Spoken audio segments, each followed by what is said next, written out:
America's Pop Culture Trivia Show. Check it out. America's Pop Culture Trivia Show. With Joe Parisi. You have found America's Pop Culture Trivia Show. Welcome into the program. My name's Joe Parisi. This is our 89th episode, and it is a very, very simple show to play along with. I'm going to give you 3 fast-paced rounds of pop culture trivia, 7 questions per round, with 5 seconds between questions to think of those answers. When we get to the end of the round, I will go right back over all the questions you just were asked, and I'll tell you all of the answers. So you get to play along, try to get a good score, and learn some things along the way. Plus, get reminded of a bunch of stuff you probably forgot all about, and that's always fun, right? The categories for the rounds on today's episode will be music for round 1, movies for round 2, television for round 3. Good luck. Now let's play. Round 1.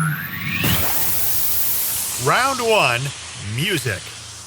Question number 1. This band's name comes from a Monty Python sketch. They achieved chart success in the 90s with the singles All I Want, Walk on the Ocean, Something's Always Wrong, Fall Down, and Good Intentions. Name the band.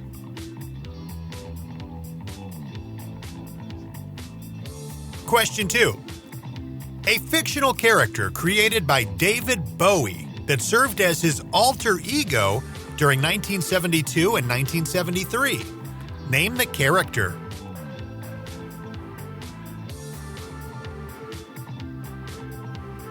Question 3. Rick Ocasek was one of the singers and the principal songwriter for what band?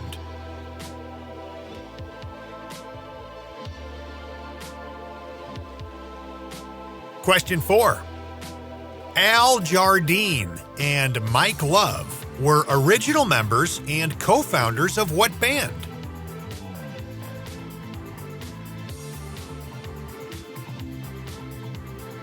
Question 5.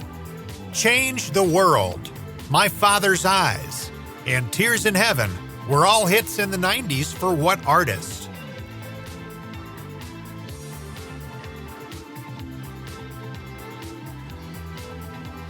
Question 6. Cats in the Cradle was a hit in 1974 for Harry Chapin. In 1992, an American rock band covered the song and sold 500,000 copies of the single. Name the rock band that released the 1992 cover of Cats in the Cradle.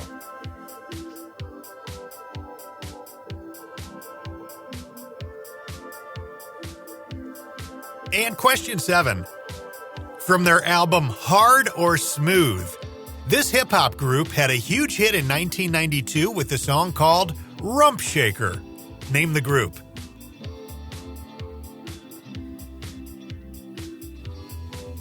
And that'll do it. Let's check your music answers. Question number 1 was, this band's name comes from a Monty Python sketch. They achieved chart success in the 90s with the singles All I Want, Walk on the Ocean, Something's Always Wrong, Fall Down, and Good Intentions. Name the band. That is Toad the Wet Sprocket. Question number 2. A fictional character created by David Bowie that served as his alter ego during 1972 and 1973. Name the character. That's Ziggy Stardust. Question 3. Rick Ocasek was one of the singers and principal songwriter for what band? That would be The Cars. Question 4. Al Jardine and Mike Love were original members and co-founders of what band? The Beach Boys. They were the originals along with Brian Carl and Dennis Wilson. Question 5. Change the World, My Father's Eyes, and Tears in Heaven were all hits in the 90s for what artist? Eric Clapton. Question 6. Cats in the Cradle was a hit in 1974 for Harry Chapin. In 1992, an American rock band covered the song and sold 500,000 copies of the single. Name the rock band that released the 1992 cover of Cats in the Cradle. That is Ugly Kid Joe. Ugly Kid Joe was a band that formed in Isla Vista, California back in 1989. And question number 7. From their album Hard or Smooth, this hip-hop group had a huge hit in 1992 with a song called Rump Shaker. Name the group. That's Rex in Effect. The song Rump Shaker peaked at number 2 on the Billboard charts. It couldn't make it into that number 1 spot for one big reason. And that big reason was Whitney Houston's I Will Always Love You. That was just such an enormous hit that for 14 consecutive weeks, nobody could knock it out of the number 1 spot on the Billboard charts. Another kind of interesting thing about the song Rump Shaker, the song starts with a little chant. All I want to do is a zoom, zoom, zoom, and a boom, boom. Well, it's Teddy Riley who is actually saying that on the track, but that line, that phrase, was written by Pharrell Williams. At that time, Pharrell Williams was like the young protege of Teddy Riley. So Pharrell Williams came up with that, whatever the heck that means. How about that? Little Rump Shaker trivia for you. Round 2. Okay, if you struggled with some of those music questions, I think this round right here, all about movies, is going to be your chance to redeem yourself. Question number 1. Name the character played by Kelly LeBrock in the 1985 movie Weird Science.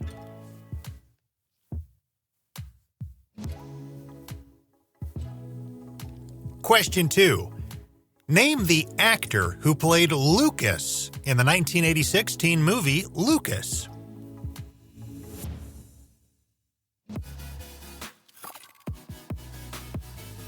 Question 3.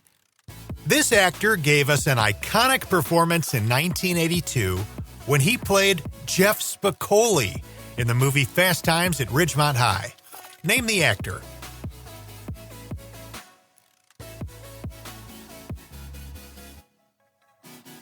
Question 4. She played Dana in Ghostbusters and Ripley in Alien. Name the actress.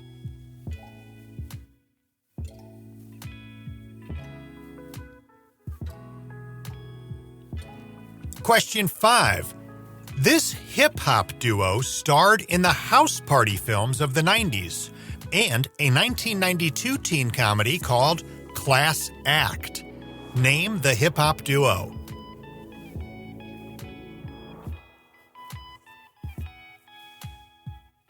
Question 6.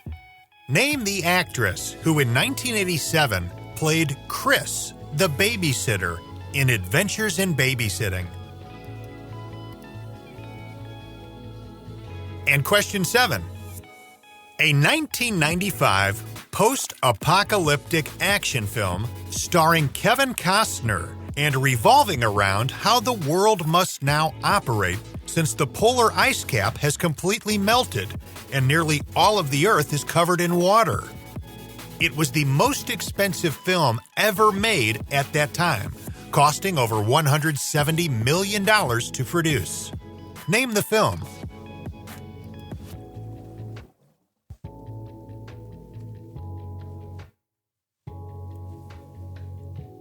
And that'll wrap up our second round. Let's see how you did with the movie questions this week. Question number 1. Name the character played by Kelly LeBrock in the 1985 movie Weird Science. Lisa. Question 2. Name the actor who played Lucas in the 1986 teen movie Lucas.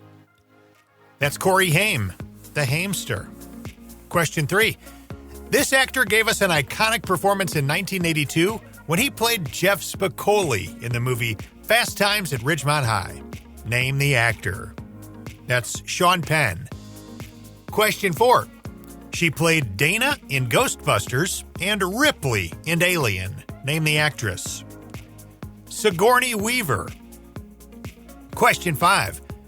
This hip-hop duo starred in the House Party films of the 90s and a 1992 teen comedy called Class Act. I love the movie Class Act. Name the hip-hop duo. That is Kid and Play. You know there was actually a Kid and Play animated cartoon series? Yeah, it aired for one season in 1990. Question 6. Name the actress who in 1987 played Chris, the babysitter, in Adventures in Babysitting. That's Elizabeth Shue. And question 7, kind of a long one here. A 1995 post-apocalyptic action film starring Kevin Costner and revolving around how the world must now operate since the polar ice cap has completely melted and nearly all of the Earth is covered in water. It was the most expensive film ever made at that time, costing over $170 million to produce. Name the film. That's the Kevin Costner movie, Waterworld. Now, after they spent $170 million, it did not turn a profit at the box office, but it eventually did thanks to video rentals. Now, $170 million back then made it the most expensive movie ever made, but today, as I sit here and record this, it's not even in the top 50 anymore. The current leader, 2011's Pirates of the Caribbean on Stranger Tides. That movie cost $379 million to make. But I guess you could certainly say it was all worth it because that movie made over $1 billion worldwide at the box office. Round 3. We're closing out the episode with a television round. Question number 1. Born in 1958, this Wayans brother came to prominence in 1990 as the host and creator of the sketch show In Living Color. Name this actor and comedian.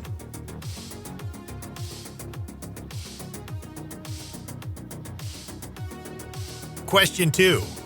A family drama series that debuted in 1996, which followed a character named Reverend Eric Camden, who was a Protestant minister, his wife, and their 7 children. Name the show.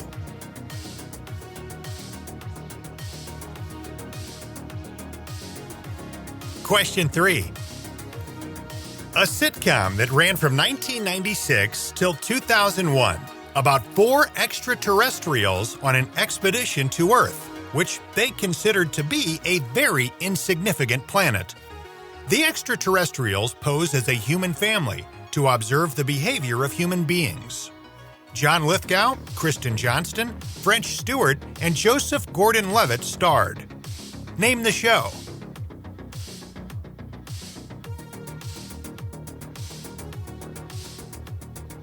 Question 4. Multiple choice. How many seasons did The Facts of Life air for?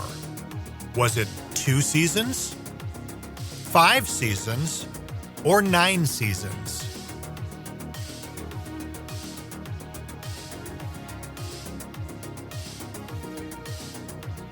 Question 5. What character did Candice Bergen play on the long-running sitcom Murphy Brown?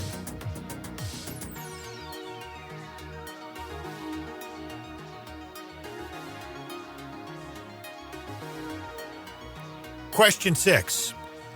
In October 1988, a Munsters revival show began to air in syndication. The show aired for 3 seasons and featured all of the same main characters we knew from the original Munsters show in the 60s. But now the family found themselves in the 80s. What was the name of this show?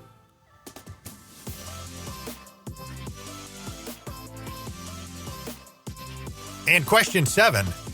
Judy Scheindlin is the star of a show that launched in 1996 that has been on the air now for 25 seasons. What show is Judy Scheindlin the star of?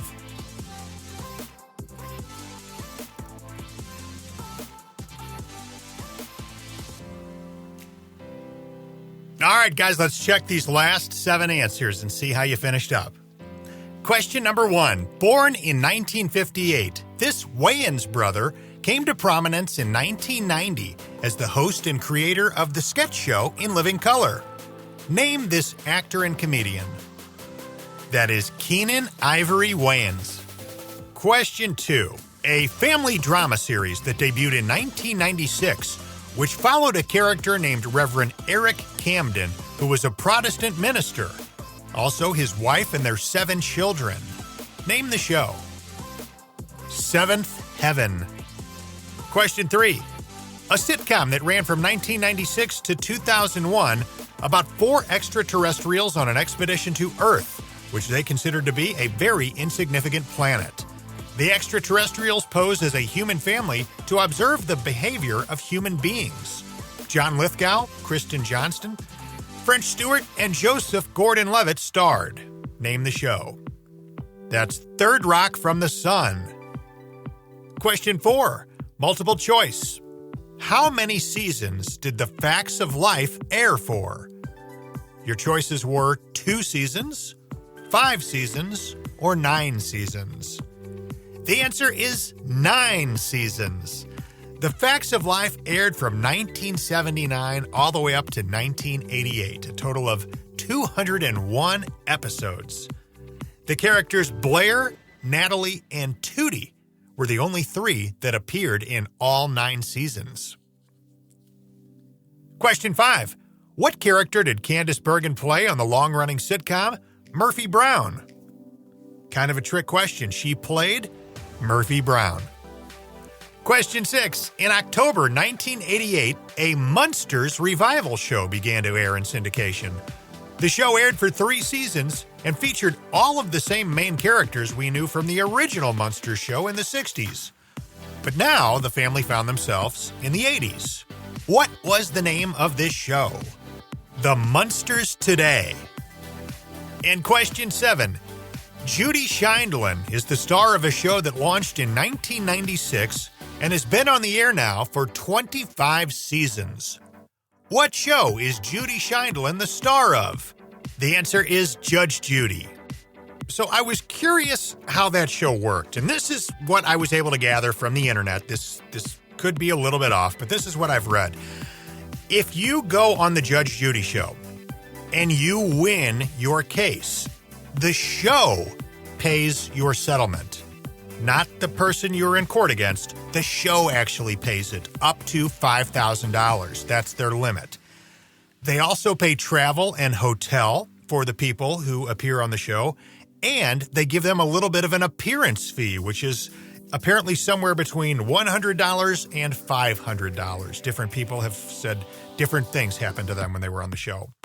So you get a free trip to California, airfare, hotel paid for, an appearance fee of maybe a couple $100. If you win, you're getting your settlement money.